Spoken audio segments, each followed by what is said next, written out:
Good morning વિદ્યાર્થી મિત્રો. 11 commerce Gujarati medium આપણું જે ચેપ્ટર નંબર 2 વ્યવહારોની દ્વિઅસર અને ખાતાના પ્રકાર. અગાઉ આપણે ખાતાના પ્રકારની ટૂંકી સમજૂતી મેં તમને આપી હતી કે ધંધાની અંદર અસંખ્ય વ્યવહારો બને છે. આ અસંખ્ય વ્યવહારોમાંથી અનેક પ્રકારના ખાતાઓ ઉદ્ભવતા હોય છે. તો એ ખાતાઓ મુખ્યત્વે 3 વિભાગમાં વહેંચાયેલા હોય છે. એની મેં ચર્ચા તમને કરીને આગળના પિરિયડમાં સમજાવ્યું હતું કે કાં એ વ્યક્તિનું ખાતું હોય, કાં માલ મિલકતનું હોય, કાં ઉપજ ખર્ચનું હોય. તો આવા અનેક ખાતાઓ જે તમને ઉદાહરણ નંબર 4 અને ઉદાહરણ નંબર 5માં આપેલા છે. તો ખાસ તમારે એનો અભ્યાસ કરવાનો છે. મેં તમને પીડીએફમાં પણ ઉદાહરણ નંબર 4 મોકલેલું છે, છતાં જ હું એની થોડી સમજૂતી આપી દઉં. હવે તમને એવું કહ્યું છે કે નીચેના ખાતાઓનું વર્ગીકરણ કરો, ટૂંકમાં સમજૂતી આપો. તો ખાતાઓનું વર્ગીકરણ 3માંથી કોઈ એક રીતનું ખાતું હોય એ પ્રકારે કરવાનું છે. આજે તમને 40 જેટલા ખાતાઓ આપ્યા છે, અલગ અલગ ખાતાના નામ. આવા અનેક ખાતાઓ ધંધામાં હોઈ શકે. તો એ વ્યક્તિનું છે, માલ મિલકતનું છે, ઉપજ ખર્ચનું છે, કઈ રીતે સમજવું એની આજે સમજૂતી આપણે મેળવીએ. તો પહેલું આપ્યું છે નવજીવન કોમર્સ કોલેજ ખાતું.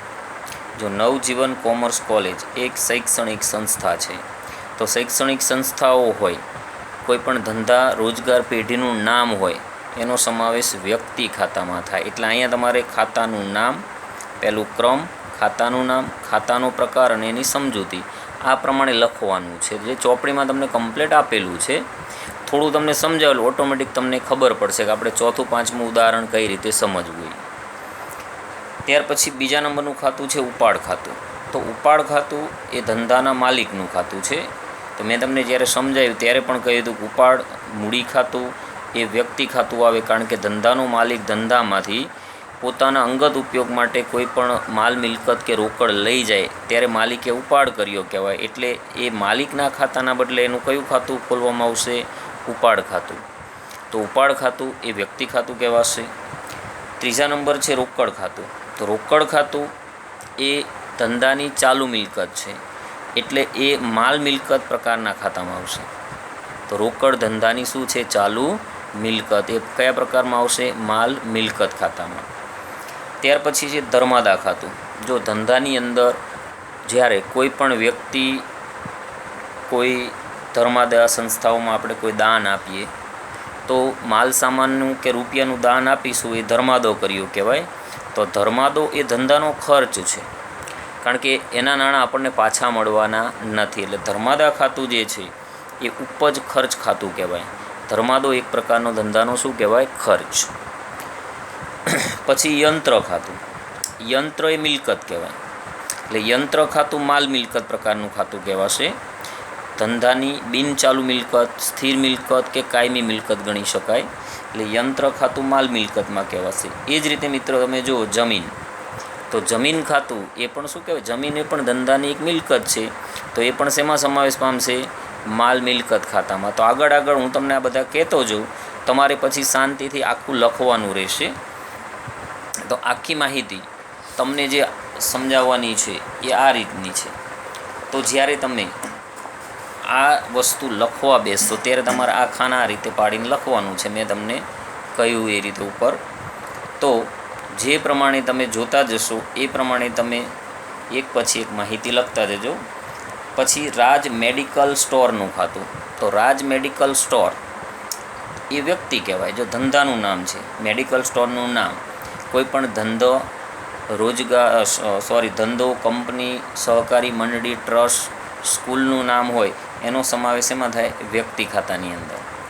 પછી પગાર ખાતું. તો પગાર એ ધંધાનો ખર્ચ કહેવાય, કારણ કે ધંધાની અંદર કામ કરતા જે લોકો છે એને દર મહિને નક્કી કરેલો શું ચૂકવવામાં આવશે? પગાર. એટલે પગાર ખાતું એ ઉપજ ખર્ચનું ખાતું છે. પગાર એ ધંધાનો શું છે? ખર્ચ. પછી આવક માલ ગાડા ભાડું. જો આવક માલ ગાડા ભાડું એટલે ટ્રાન્સપોર્ટમાં જે માલ સામાન ધંધા સુધી આવતો હોય એનું જે ભાડું ચૂકવવામાં આવે એને શું કહેવાશે? આવક માલ ગાડા ભાડું. તો એ ઉપજ ખર્ચનું ખાતું કહેવાશે, કારણ કે આવક માલ ગાડા ભાડું એ ધંધાનો ખર્ચ છે. ફર્નિચર ખાતું. જો ફર્નિચર ધંધાની અંદર બનાવવામાં આવે એ ધંધા માટે મિલકત કહેવાય. તો ફર્નિચર ખાતું એ માલ મિલકત ખાતું કહેવાશે. ફર્નિચર ધંધાની શું કહેવાય? મિલકત. જાવક માલ ગાડા ભાડું, તો આવક માલ ગાડા ભાડાની જેમ જાવક માલ ગાડા ભાડું એ પણ ઉપજ ખર્ચનું ખાતું ગણાશે. એ પણ ધંધાનું શું છે? ખર્ચ. પછી સ્ટેશનરી ખાતું, જો સ્ટેશનરી સ્ટોર હોય એનું નામ આપ્યું તો વ્યક્તિ ખાતામાં આવે, પણ સ્ટેશનરી ખાતું કે તો ઉપજ ખર્ચ, કારણ કે ધંધાની અંદર સ્ટેશનરીની જરૂર પડે. ઘણી વખત આપણે ધંધામાં લખવા માટે પેન, પેન્સિલ, ચોપડા, ફાઇલ, સ્ટેપલર આ બધી વસ્તુ લાવતા હોઈએ છીએ. તો સ્ટેશનરી ખાતું એ કયું કહેવાય? ઉપજ ખર્ચનું. સ્ટેશનરી ધંધાનો ખર્ચ છે. મજૂરી ખાતું, તો ધંધાની અંદર જરૂર પડે તો આપણે મજૂર લોકોને રાખતા હોઈએ છીએ માલ સામાન ઉતારવા ચડાવવા માટે, તો એને જે મજૂરી ચૂકવાય એ પણ ધંધાનો ખર્ચ હોવાથી કયા પ્રકારમાં આવશે? ઉપજ ખર્ચ ખાતામાં. પછી કોપીરાઇટનું ખાતું, જો પાઘડી, પેટર્ન, ટ્રેડમાર્ક, કોપીરાઇટ આ બધી ધંધાની અદૃશ્ય મિલકત હતી.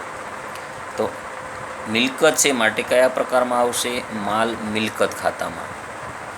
ત્યાર પછી આવશે મળેલ વ્યાજ ખાતું, જો કોઈ પણ આવક મળે તો એ ઉપજ થઈ કહેવાય, એટલે એ ઉપજ ખર્ચ ખાતામાં આવશે. મળેલ વ્યાજ એ ધંધાની શું કહેવાય? ઉપજ છે.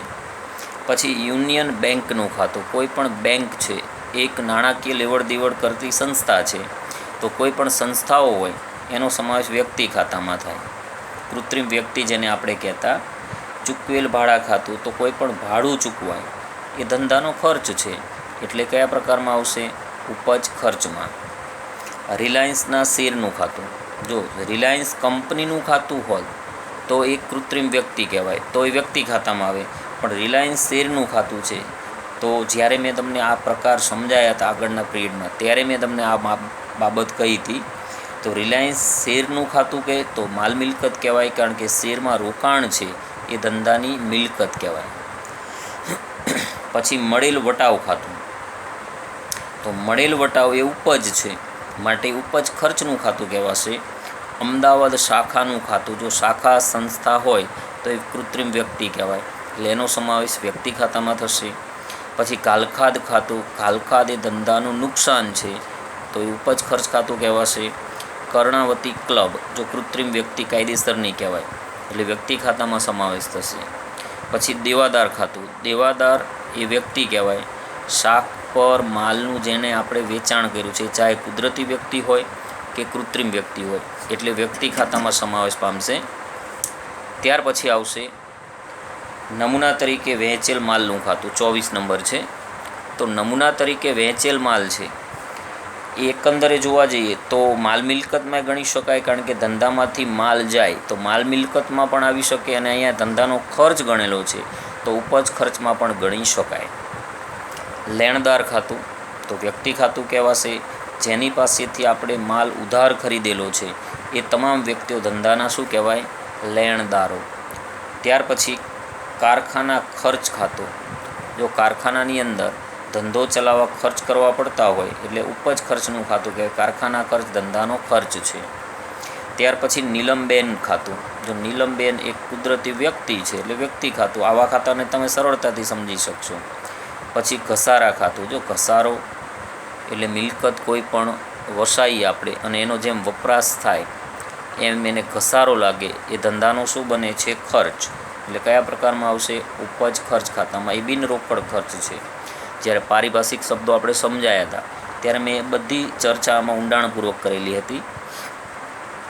ત્યાર પછી આવશે ગુજરાત સરકાર ખાતું, તો ગુજરાત સરકાર એ કૃત્રિમ વ્યક્તિ કહેવાય, એટલે વ્યક્તિ ખાતામાં સમાવેશ પામે. મળેલ બેંક વ્યાજ ખાતું, જો બેંકમાંથી વ્યાજ મળે એ ઉપજ થઈ કહેવાય, એટલે ઉપજ ખર્ચના ખાતામાં આવશે.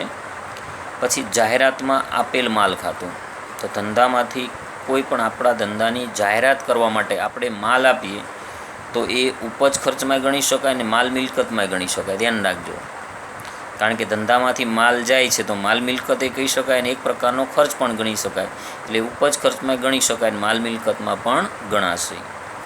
પછી આવશે મળેલ ડિવિડન્ડ ખાતું, જો ડિવિડન્ડ ક્યારે મળે આપણને? કે જ્યારે આપણે કોઈ પણ કંપનીના શેરમાં રોકાણ કર્યું હોય તો આપણી પાસે વધારાના રૂપિયા વધે તો આપણે વધારાની ઇન્કમ ઊભી કરવા માટે શું કરીશું? કોઈ પણ કંપનીના શેરોમાં શું કરીશું? રોકાણ. અને રોકાણ રૂપિયા આપણને જે વળતર મળે છે એને ડિવિડન્ડ કહેવાય. એટલે મળેલ ડિવિડન્ડ એ ધંધાની ઉપજ છે, એટલે એનો સમાવેશ થશે ઉપજ ખર્ચ ખાતાની અંદર. ત્યાર પછી આવશે મળેલ કમિશન ખાતું. તો જે રીતે ડિવિડન્ડ વધારાની આવક છે એમ મળેલ કમિશન એ પણ ધંધાની ઉપજ છે, તો મળેલ કમિશન એ પણ ઉપજ ખર્ચનું ખાતું કહેવાશે. ઘણી વખત આપણે ધંધાની સાથે આપણે કમિશન એજન્ટ તરીકેનું પણ કાર્ય કરી દેતા હોઈએ છીએ. તો મળેલ કમિશન હોય, મળેલ વ્યાજ હોય, મળેલ ડિવિડન્ડ હોય, મળેલ દલાલી હોય, મળેલ ભાડું હોય, મળેલ વટાવ હોય, એ બધી ધંધાની ઉપજ છે. માટે બધાનો સમાવેશ એમાં થઈ શકે ઉપજ ખર્ચના ખાતામાં. ત્યાર પછી પાઘડી ખાતું. તો પાઘડી, પેટન્ટ, ટ્રેડમાર્ક, કોપીરાઇટ, ફ્રેન્ચાઇઝીસ આ બધી ધંધાની અદૃશ્ય મિલકત છે. આપણે જ્યારે મિલકતોનું આખું વર્ગીકરણ જોયું હતું ત્યારે મેં તમને બધી બાબત ઊંડાણપૂર્વક સમજાવેલી છે. તો પાઘડી ખાતું એ માલ મિલકત ખાતું છે, કારણ કે પાઘડી ધંધાની શું છે? મિલકત. કેવી મિલકત છે? અદૃશ્ય સ્થિર મિલકત. એને આપણે નજરોનજર જોઈ શકતા નથી. પછી આપેલ કમિશન ખાતું. જો કમિશન મળી પણ શકે અને કોઈને આપણે આપવું પણ પડે, તો કમિશન આપો તો ખર્ચ થાય અને કમિશન મળે તો ઉપજ થાય. એટલે મળેલ કમિશનનું ખાતું આવ્યું હતું તો એને ધંધાની ઉપજ ગણી, પણ પ્રકાર ઉપજ ખર્ચ જ હતો. એમ આપેલ કમિશન ધંધાનો ખર્ચ છે, તો એનો સમાવેશ પણ શેમાં થશે? ઉપજ ખર્ચ ખાતાની અંદર. પછી લેણી હુંડી ખાતું. તો લેણી હુંડી એ વ્યક્તિ છે. જો લેણી હુંડી કોઈ પણ પક્ષકાર પાસે નાણાં લેવાના હોય એના બદલામાં આપણે લખાણ રૂપે જે પરિપત્ર લીધેલો છે તો એ વ્યક્તિ પ્રત્યે આપણું લેણું થાય છે, એટલે લેણી હુંડીનું ખાતું શેમાં આવે છે? વ્યક્તિ ખાતામાં. તો લેણી હુંડી ધંધાનું શું કહેવાય? લેણું. એટલે એનો સમાવેશ વ્યક્તિ ખાતામાં થશે. પછી આપેલ વટાવ ખાતું. તો કોઈ પણ વટાવ મળે તો ઉપજ થઈ કહેવાય, આપીએ તો ધંધાનો ખર્ચ થયો કહેવાય. માટે એનો સમાવેશ એમાં થશે? ઉપજ ખર્ચ ખાતાની અંદર. ત્યાર પછી આવશે સ્ટોકનું ખાતું. કોઈ પણ ધંધાની અંદર માલ સામાન વર્ષ પૂરું થાય ત્યારે વેચાયા વગરનો પડ્યો રહે, વધે, એને ધંધાનો સ્ટોક કહેવાય. તો સ્ટોક એ ધંધાની ચાલુ મિલકત છે, એટલે એનો સમાવેશ થશે માલ મિલકત ખાતામાં. ત્યાર પછી મૂડી ખાતું. જો મૂડી ખાતું ધંધાના માલિકનું છે. મેં તમને અગાઉ પણ સમજાયા હતા. ઉપાડ ખાતું હોય, મૂડી ખાતું હોય, પછી આવક વેરાનું ખાતું હોય, જીવન વીમા પ્રીમિયમનું ખાતું હોય, એ ધંધાના માલિકના ખાતા છે. એટલે મૂડી ખાતું ધંધાનું માલિક ધંધામાં જે રોકાણ કરે એને આપણે ધંધાની શું કહી હતી? મૂડી. તો એ ધંધાનો માલિક ધંધાને આપે છે એ કુદરતી વ્યક્તિ છે, એટલે એનો સમાવેશ એમાં થશે? વ્યક્તિ ખાતાની અંદર. પછી છેલ્લે આપ્યું છે તમને ખરીદ ખાતું. તો કોઈ પણ ધંધાનો માલ ખરીદવામાં આવે અથવા વેચાણ કરવામાં આવે તો વેચાણ ખાતું, ખરીદ ખાતું, એમાં ધંધાના માલની આવક જાવક થતી હોય, આવન જાવન થાય માલ કે મિલકતની, એટલે એનો સમાવેશ થશે માલ મિલકત ખાતામાં. તો માલની ખરીદી ધંધાની શું બને છે? મિલકત.